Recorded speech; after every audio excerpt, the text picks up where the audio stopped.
Okay, we're done baling the first cut hay, so I'm gonna try and change this hydraulic pump on the Massey Ferguson 1085. Some guys were wondering where we had made with the Massey, so we're at the point where we have to change the pump. We've done all the tests. There's a multi-power test and PT2 test, and the pressures are all right. They come off the low pressure side anyways. But we're still only get about 1,500 pounds of pressure off of the high pressure side instead of 2,200. So I got a new pump from Allstate's Parts, and it's the newer pump. I think Massey Ferguson realized they had a problem with the old pump. So this particular pump is in the junker, and it's got a big relief chamber up here.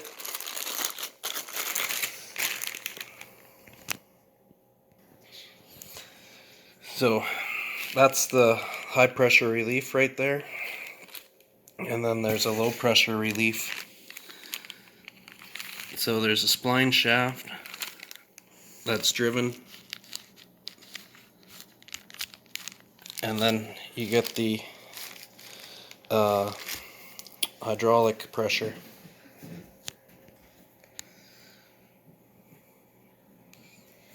So there you can kind of see the breakdown of the pump. And then this is the drive. This is the bracket it comes in. So the only reason you got to split the whole tractor is you got to take a couple bolts out of here and then insert that pump. So yeah, it's quite the job to change this pump. Whereas most tractors, at least later on, they started putting them on the outside, so it's a couple bolts and swap a pump out. But this is a breakdown of the hydraulics on that tractor, and you can see what they call a dual pump. That's this pump, and there's a low pressure side and a high pressure side. So the high pressure side goes over to your spools and to your auxiliary cylinders, which in our case is most typically the loader. And then the low pressure side picks up the PTO clutch, the PTO brake, runs through the cooler, the filter, and picks up the multi-power valve and clutch. So there's also that intake screen, which is a filter, and we're going to change that. On our tractor, there's no screen cover, so you got to split the tractor to change the screen. On the later tractors, like the junker, there's a tiny cover that you just pull off and you can change it. So there's the pump, there's that bracket, and there's the couple bolts that you got to take off. Might be more than two, but it's definitely that one and that one, and that's that shaft, that driven shaft I showed earlier. So literally the pump sits right there.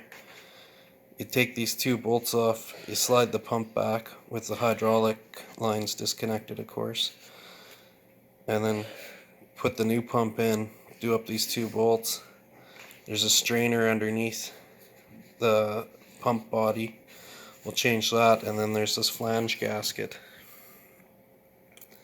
So yeah, anyways, we'll try to get as much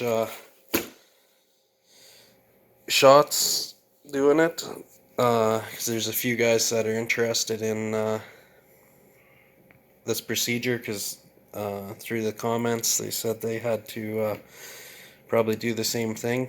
So I'll try and get as much of it as I can, but you get working away and you forget to video a lot of it a lot of the time. So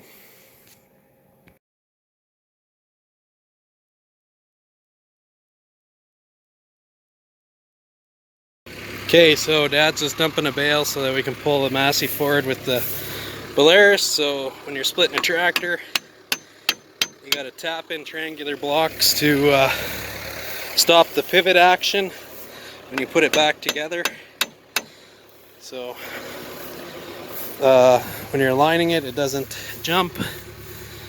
So we've had the floor plate out of it for a while. You just got to take these diesel fuel tanks off here, and there's a joiner pipe down below, so you got to drop this guard, take the other side off, and then that'll allow us at the flange, and then we'll have to block up the tractor here to split it at the flange. Okay, here we got the fuel tanks removed. This happens to be the right hand tank. So on this side you got to disconnect the diff lock.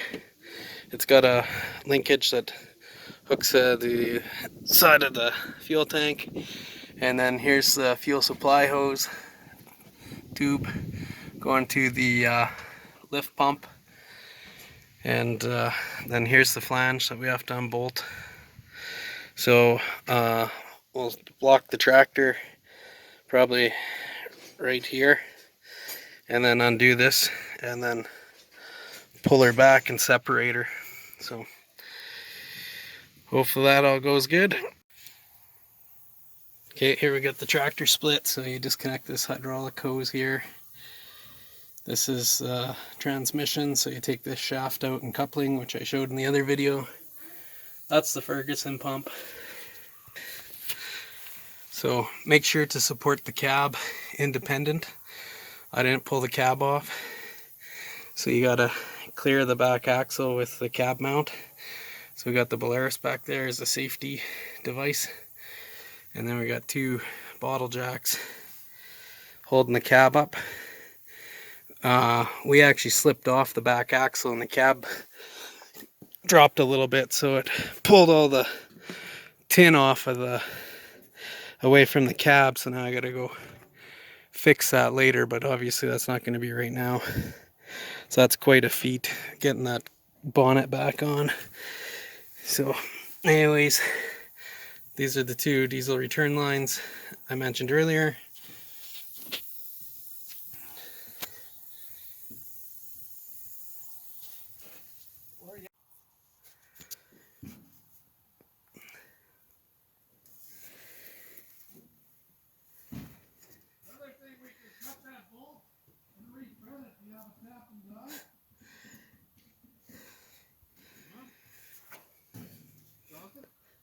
Yeah, I do, Dad, but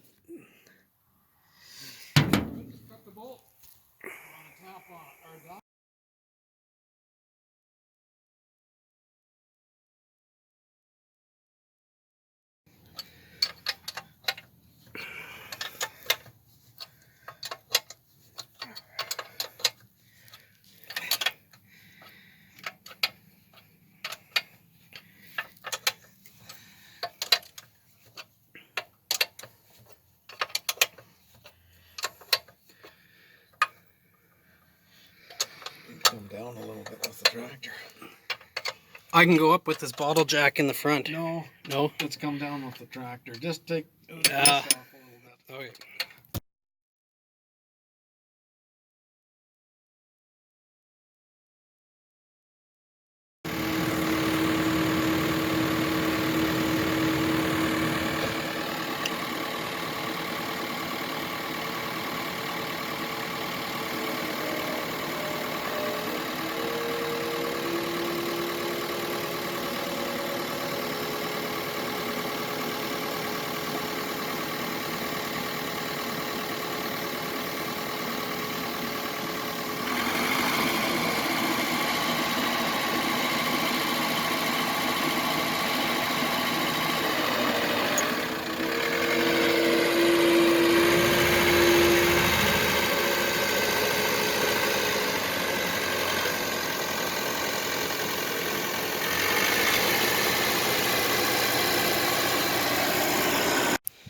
Okay, so as you can see, the easy on loader's back on the MF 1085.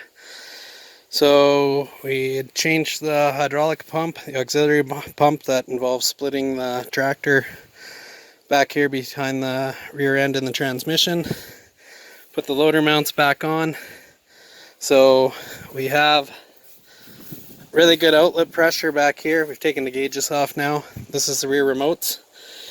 The PTO is about 450 psi, and the power shift was not quite 300, which I think it's supposed to be between 250 and 300 or something. I'd have to look in the book. So I took all the gauges off, put all the shields back on, and we used it, and it picked a bale up. This is high lift floater, so it picked a bale up quite easily to like 15 feet or so. So obviously that was the problem, is that hydraulic pump had to get changed.